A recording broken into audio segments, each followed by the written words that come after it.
everyone!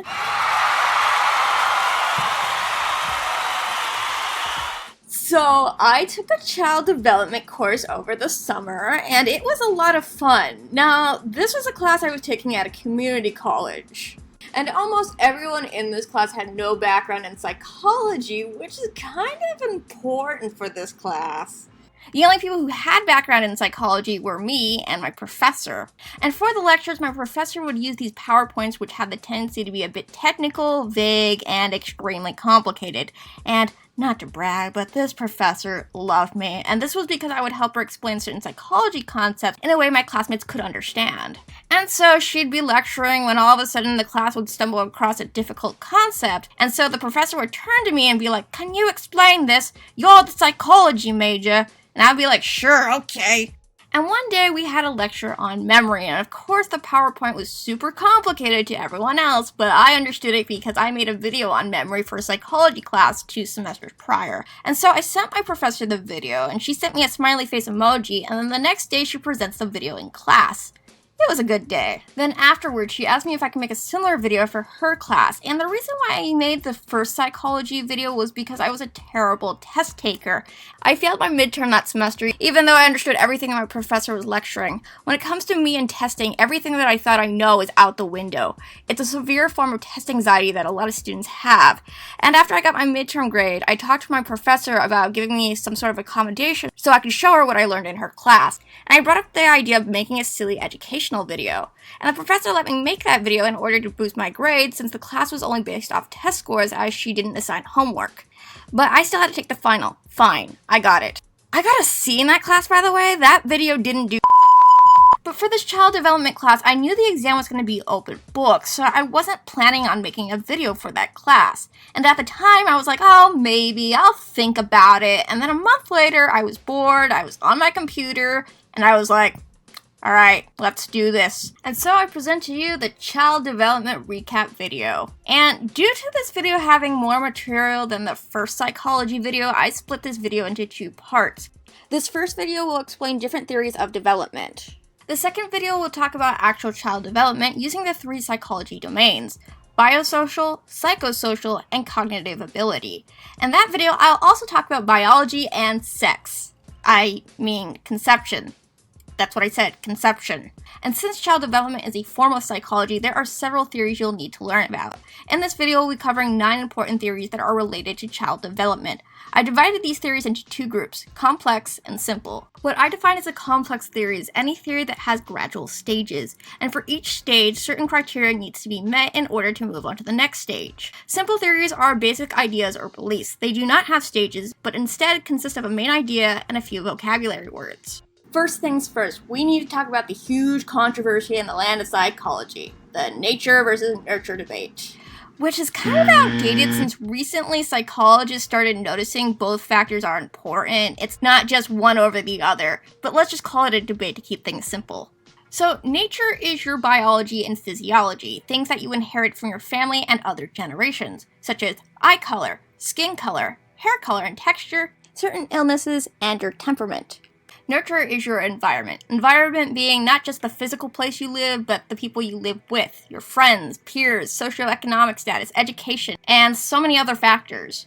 Why this was a big deal back in the day was because people believed children who were abused learned from their parents, and thus they did the same with their children. However, recent studies shows that abuse is actually linked to our DNA and not just an environment problem. And this is true not only with abuse victims, but addiction is also linked to our DNA. And then there's temperament, which is personality traits inherited by your family. For example, if your mother's very frugal, chances are you are too. Or if your dad's very hardworking, chances are you are too. Operant conditioning is a learning process through a behavior being modified, in which certain stimuli trigger positive or negative emotions for a person. This sort of conditioning is based on voluntary actions. Once the action is performed, the person will either be rewarded for their good behavior or punished for their bad behavior. For example, let's say you have a job, and you really love your job not only because of what you do, but how much you get paid. This is considered positive reinforcement in operant conditioning. A negative example is when you're a kid and you blow off your studies to play video games, and your dad comes home to see you playing Call of Duty instead of doing your math homework, and then your dad takes your Xbox and throws it out the window, and now you're forced to study your times tables because now you don't have an Xbox. Don't worry, Bobby, you'll get a new one if you get an A on your next math test, but if you try that crap again, the next thing you know, your TV's gonna be thrown out the window too. Is that what you want? Good, now go study your times tables. Classical conditioning is similar to operant conditioning, but instead of being based off voluntary actions, this sort of conditioning is based off reflexes. The dog example's overrated. Let's use you in the back row. Huh, me? Yeah, you. Come on up. Okay.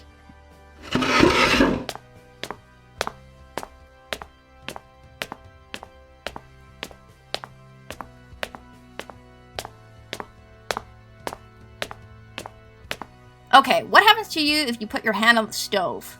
I get burned? Correct. The stimulus is the stove, and the correct behavior is to avoid touching it while it's on. Or if you're dumb enough like the person in the last video, the behavior is screaming and crying in pain. Why exactly am I up here exactly? I was gonna give you bacon. Really? Notice how back row Brittany's eyes widen with excitement, and then she starts salivating at the thought and smell of bacon, even though I conjured up bacon through the magic of video editing. That is another example of classical conditioning. Okay, now fetch. The socioculture theory is proposed by Lev Vygotsky. We're just gonna call him Lev. Lev's theory basically states that the environment and culture shapes who you are. There are 3 important phrases to know that relate to this theory. Zone of proximal development are skills and knowledge that you, the learner, can obtain, but you still need someone to help guide you along the way. For example, you remember that time you were learning your times tables in 3rd grade and your teacher made you that times table sheet? That sheet was made because you were still in your zone of proximal development. And after looking at that sheet so many times, doing your math homework, and practicing that concept while you were at home, you were able to master that skill. And then 4th grade, you threw that sheet away as you no longer needed it. Joint construction refers to after you've mastered a skill, you're able to teach others what you have learned. Another phrase to know that relates to Lev's theory is scaffolding. This is a fancy word meaning mentoring or teaching something new to the learner. Evolutionary theory was proposed by Charles Darwin. Remember Darwin from 10th grade biology? You don't? Well, ever hear the phrase survival of the fittest? Charles Darwin came up with that slogan. Anyway, what that phrase means is only the strongest people continue to live, reproduce, and live a successful life. Let's use a modern day example. So, your name is Daryl, you're 42 years old, interested in women between the ages of 30 to 50. You only want to date a Catholic woman. You're allergic to cats and want a partner who you can have 3 kids with. You enjoy surfing, gardening, and watching sappy reality shows such as The Bachelorette and The Kardashians. So clearly, Wendy, a 38-year-old independent woman who doesn't want any kids, isn't going to be your potential spouse. Neither is Yolanda, a 50-year-old woman who has 3 cats, and neither is Heather, a 42-year-old Satanist who owns her own tattoo parlor across the street from her office. But you know who tickles your fancy? Lisa. She's 31 years old, a devoted Catholic, never married, and likes long walks on the beach and gardening. Lisa has met many of your domains. Therefore, you're more likely to have her as a partner, unlike the other 3 who've only met a small criteria of your domains. Behaviorism was proposed by James B. Watson. This is a theory that states behavior shapes a person, and behavior is shaped by environment. Behaviorism focuses little on cognition, which is your internal thought process that everyone, even your dog, can do. But the theory still acknowledges that cognition is important for behavior to occur. That's why some people are more capable of maintaining their emotions than others. Ecology theory proposed by Yuri Brafenbrenner is a bit different than the other theories I explained in this video, as there is quite a bit of vocabulary that comes with this theory. The theory states that the environment consists of 6 ecosystems: the individual, the microsystem, the mesosystem, the exosystem, the macrosystem, and the chronosystem. The individual is you, the person watching this video. Who are you? How old are you? What gender do you identify as? The microsystem is your environment, such as the city you live in, what school you go to or went to if you're a working adult, what organizations you're part of, and the microsystem consists of people in your life, such as your friends, family, and peers. The mesosystem is the interactions or relationships between you and your environment. The exosystem is a bit weird as it really doesn't relate to you specifically, but it affects you passively. What your ecosystem is your peers' interaction with the environment. For example, your father could work a 9-to-5 job, while your mother is a housewife and is a primary caretaker for you and your 6 siblings. However, when your father's off on Fridays, that's when mom leaves the house to have a secret affair with your dad's boss. And your dad doesn't really know about this and just thinks that she's out grocery shopping or something. Wow, this got dark. The macro system is the rules and customs you abide by. This includes not only governmental laws, but morals you have, social rules, household rules, gender rules, etc. And then there's the chronosystem, which is events that take place in your life, such as grandpa dying, your older brother getting married, your dad finding out your mother's been cheating on him. And I'm just gonna go on to the next theory because this is just getting darker and darker. Though, just a word of advice, your parents should seek marriage counseling. Now that I've covered all the simple theories, I'm now going to talk about the complex stage theories. Now, for this portion, I have a few criticisms about some of the theories, but I'll keep those thoughts to myself as I have a tendency to go on long-winded, angry tangents about some of these theories. I'm looking at you, Erickson. I'll only talk about what the theory proposed and give a summary for each of the stages within the theory. Anyway, let's start with Jean Piaget's cognitive development theory. So, back in the 30s, people believed that intelligence was a fixed trait. In other words, some people were smarter than others because God said so, or something like that. And kids, no matter what, were stupid until they went to college. And then God said, you get intelligence, and you get intelligence, and you get intelligence, and you get an average brain. And Piaget was like, no, I disagree.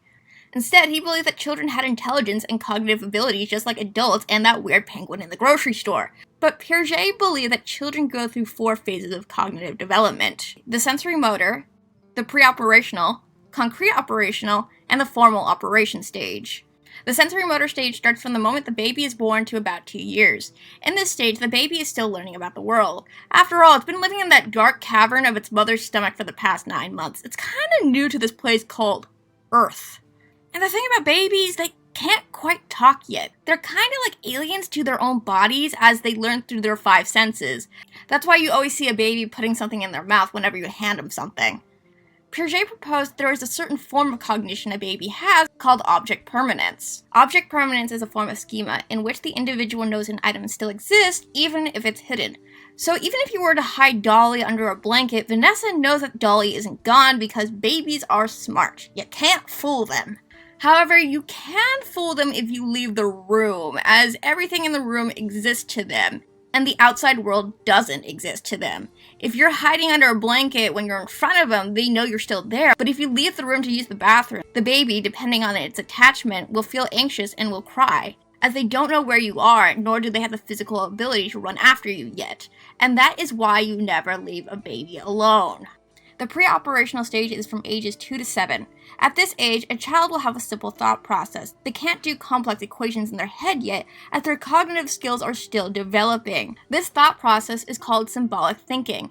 At this age, a child will have other forms of cognition, such as centration and egocentrism. Centration is the tendency to focus on one thing at a time. Another example is if you have 2 balls of Play-Doh that are the same size, and if you roll one into a snake, the child will think that the snake is bigger. And my favorite example is the one with coins. You see these coins on screen? There's 8 of them, right? How about now? Still 8, yes? But according to a child, the spaced out coins actually have more coins. Why? Because children, that's why. They're opening their third eye to imagine there are more coins there, even though there's still only 8 coins. There's only 8. There's no more, no less, still 8. Egocentrism is the ability to only focus on oneself. The child is unable to understand different points of views. Now, this doesn't mean that they are narcissists, but this is another factor of their development. How so, you may ask? Well, the child believes anything it sees, hears, tastes, touches, and smells, other people can too. For example, let's say there's a kid named Riley. Riley really likes chocolate, and one day he goes to school and wants to share his chocolate bar with his friend Frida. Except Frida hates chocolate. This confuses Riley as he believes chocolate is the center of the universe. Riley believes that any opinion he has, he is correct. Thus, everyone should have the same opinions as him. This also goes with colors, hobbies, places he likes to go, and even musical preferences. Children don't understand that people can have opposing opinions. Maybe that's why the voting age is so high. The concrete operational stage is between ages 7 to 11. At this age, the child is able to use basic logic. They know that the snake and the ball are the same size. They know that the coins are exactly the same even when spaced out. And they also know that the regular glass and the long glass have the same amount of volume. However, they can't think hypothetically or abstractly yet, as Piaget believed that the child can only solve a problem that relates to them. Their way of helping others usually involves a naive solution. Piaget considered this way of thinking egocentrism, but I think of it more as blissful child ignorance. For example, Riley, now at 10 years old, sees a homeless man walking down the street. Because Riley knows that this man doesn't have a home, he decides to give the homeless man a $10 bill. Riley believes that the $10 bill will pay for rent, water, electricity, Wi-Fi, food, and transportation. Now, as rational adults, we know that $10 isn't even enough to get you through the day. I can't even get dinner for less than $10. And then the last stage of Piaget's theory is formal operation. This stage starts from age 12 and then goes on to adulthood. At this age, Riley has developed a moral conscience. He is able to think hypothetically and realistically. He is able to make predictions based off observation and test those theories through experimentation. So that was Piaget's theory. Now on to the most controversial theory, Freud's psychosexual developmental theory. Try saying that 5 times fast.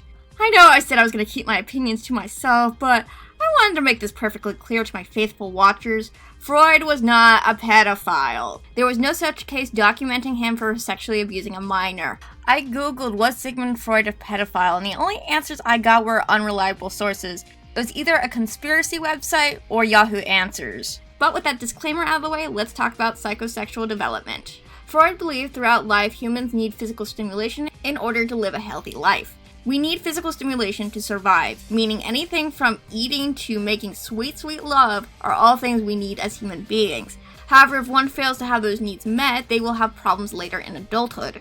Freud's theory consists of 5 stages: oral, anal, phallic, latent, and genital. Now, I know that sounds really gross, especially if we're talking about children. However, the first 3 stages are a bit misleading. Let's talk about them. The oral stage happens from birth to 1 year. The stage is based off having the child's needs met by the caregiver. Needs such as food, a diaper change, a nap, things like that. As adults, we are able to verbalize our needs to others. And when I say verbalize, most people use their mouths to talk. But as infants, they don't really have that ability yet. Instead, they have different verbal signals that they give to their caregiver. Crying, which also uses the mouth. However, if the parent neglects the child by not fulfilling those needs, this will cause problems later in the child's life, and they will develop an oral personality. An oral personality is someone who has moderate to severe social anxiety and has low self-esteem. They develop oral habits such as smoking, nail biting, or hair chewing. These types of people also have the tendency to talk too much as a result of their anxiety. For example, you're going on your first date with Charlotte, someone you met online.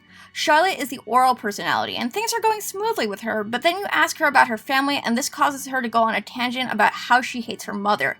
And she doesn't stop talking about it. She just keeps going, and then you start to feel uncomfortable. The anal stage is the second stage of Freud's theory, which happens between 1 to 3 years. This stage is based off the emotional and physical stability of the individual.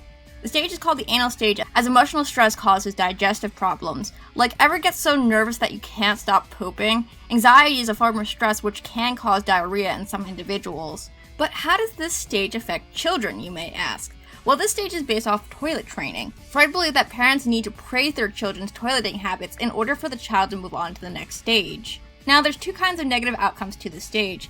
Those 2 negative outcomes are the anal retentive type and anal explosive type, which just sounds like a lot of fun now, doesn't it?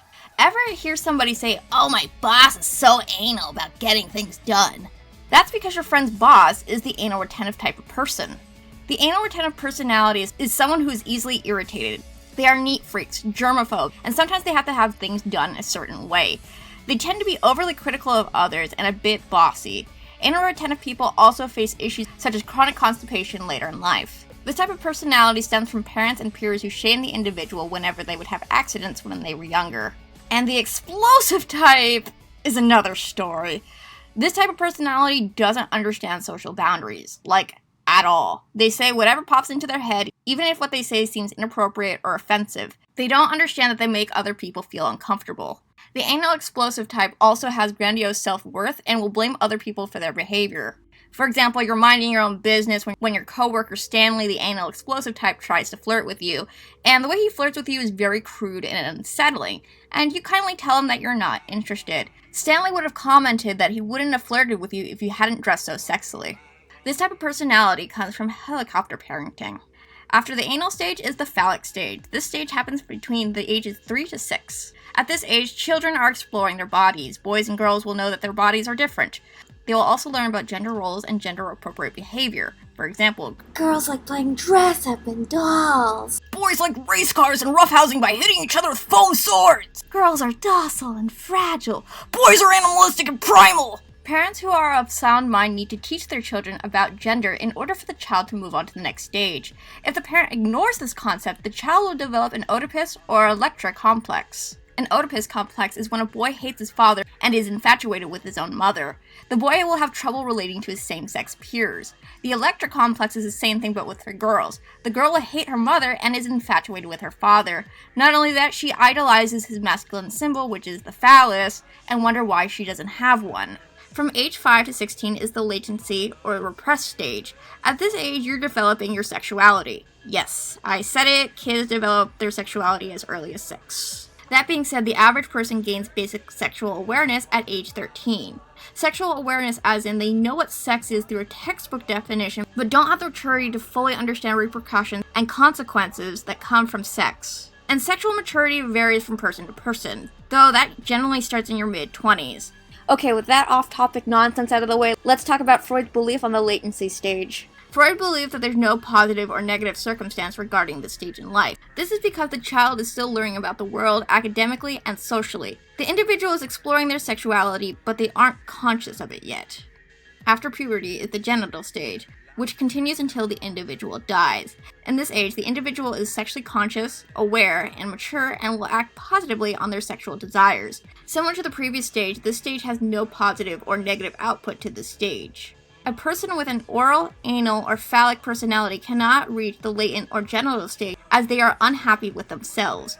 Those who make it into the latency or genital stage are mentally sound and happy individuals. And now to talk about my least favorite theory. Erikson's 8 stages of developmental crisis. I'll probably do a separate video discussing my personal problems with this particular theory as well as the other two, but for now, let's discuss Erikson's theory. Erikson believed throughout life a person develops certain personality traits. We gain different traits for different stages of our lives, and these traits come with some sort of dilemma, or how Erikson puts it, a crisis. Similar to Freud's theory, Erikson's stages have one positive and one negative outcome. Except unlike Freud, Erikson believed that personality is a fixed ratio, meaning one bad outcome and your whole life is messed up. The first stage to Erikson's model is trust versus mistrust, and it happens from birth to a year and a half.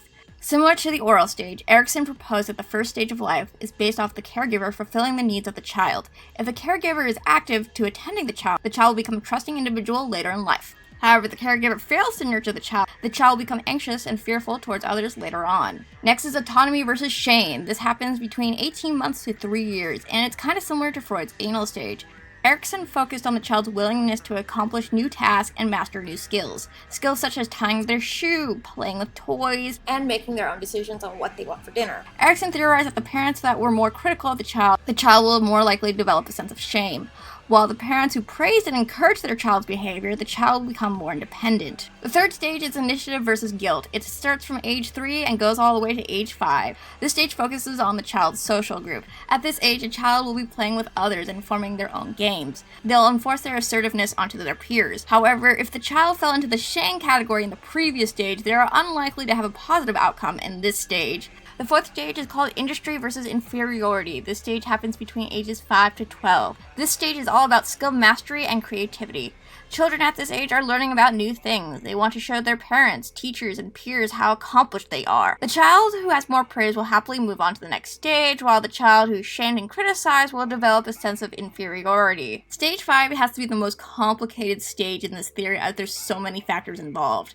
It's called identity versus confusion. This stage occurs between ages 12 to 18. It's based on personal beliefs, gender and sexual identity, goals for the future, and morals. If the individual has developed a sense of identity, that's good, while the negative outcome is just confusion. Okay, confusion's an emotion, not a personality trait, but forget it. Let's talk about stage 6. Intimacy versus isolation is all about romantic and sexual relationships and whether the individual is capable of having such relationships.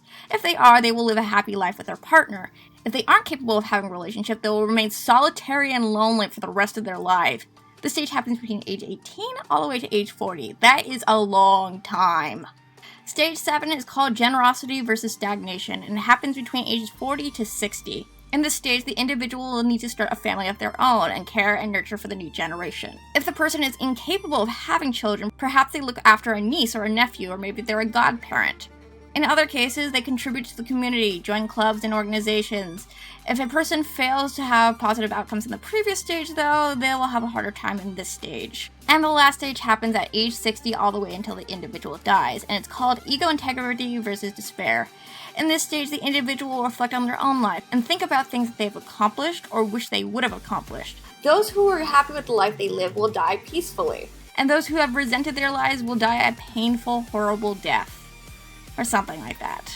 So those are some developmental theories you should know if you're interested in child development. Be sure to be on the lookout for part 2 of this video, which will cover the actual development of a child from birth up to 8 years. Till next time.